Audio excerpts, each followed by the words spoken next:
மங்களத்தின் அடையாளமாக கருதப்படும் மஞ்சள் விருதுநகர் மாவட்டத்தில் அமோக விளைச்சல் கண்டுள்ளது.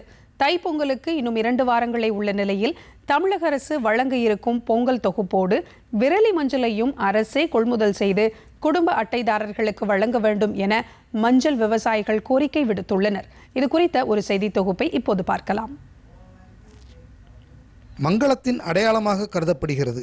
பொங்கலுக்கு மஞ்சள் கொத்து வைப்பது பண்டிகைக்கு ஒரு புனிதத்தன்மையை சேர்க்கிறது. மேலும் விவசாயிகளின் விளைபொருளுக்கு சந்தை வாய்ப்பை ஏற்படுத்துகிறது. தமிழர்களின் பாரம்பரிய அறுவடை திருநாளை பொங்கல் திருநாளாக கொண்டாடி மகிழ்கிறோம். இந்த நாளில் வீட்டு வாசலில் வைக்கப்படும் பொங்கல் பானையில் விரலி மஞ்சளை செடியோடு கொத்தாக கட்டி பொங்கலிடுவது தமிழர் மரபு.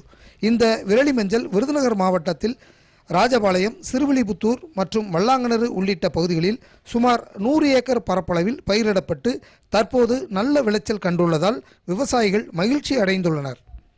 ஆடி மாதத்தில் பயிரிடப்பட்டு மார்கழி கடைசியில் அறுவடை செய்யப்படும் மஞ்சளின் பராமரிப்பு செலவு ஏக்கருக்கு ரூபாய் 60,000 வரை ஆனாலும் லாபம் சுமார் ஏக்கருக்கு 4 லட்சம் வரை கிடைக்கும் என மகிழ்ச்சி தெரிவிக்கின்றனர் விவசாயிகள். சுத்துப்பட்டில் ஏகப்பட்ட விவசாயிகள் நாங்கள் இந்த மஞ்சள் பயிரிடுறோம். ஒரு ஏக்கருக்கு வந்துங்க 50,000 ஒரு 60,000 செலவாகும். கிட்டத்தட்ட ஒரு 4 லட்சத்துலேருந்து ஒரு 5 லட்சம் எங்களுக்கு வருமானம் இப்போதைக்கு கிடச்சிக்கிட்டு இருக்கு.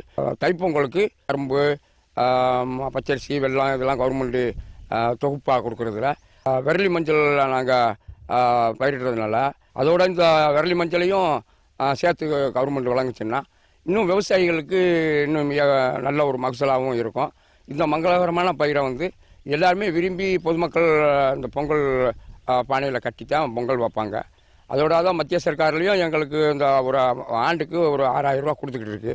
அந்த 6,000 ரூபா கொடுக்குறதுல எங்களுக்கு உரமோ இல்லை பூச்சிக்கொல்லி மருந்துக வாங்கி தொளிக்கிறதுக்கோ எங்களுக்கு நல்ல ஒரு உதவியாக இருக்குது. அதோட தான் இதையும் சேர்த்து எங்களுக்கு இந்த கரும்போட இந்த மஞ்சள் கொத்து விரலி மஞ்சளை கொடுத்துருச்சுன்னா கவர்மெண்ட் கொடுத்துச்சுன்னா இன்னும் விவசாயிகளுடைய வாழ்வாதாரம் நல்லாயிருக்கும். மொத்தத்தில் பொங்கலுக்கு மஞ்சள் கொத்து அரசே வழங்க வேண்டும் என்பது ஒரு பாரம்பரிய கலாச்சார மற்றும் விவசாய நலன் சார்ந்த கோரிக்கை என்றால் அது மிகையல்ல.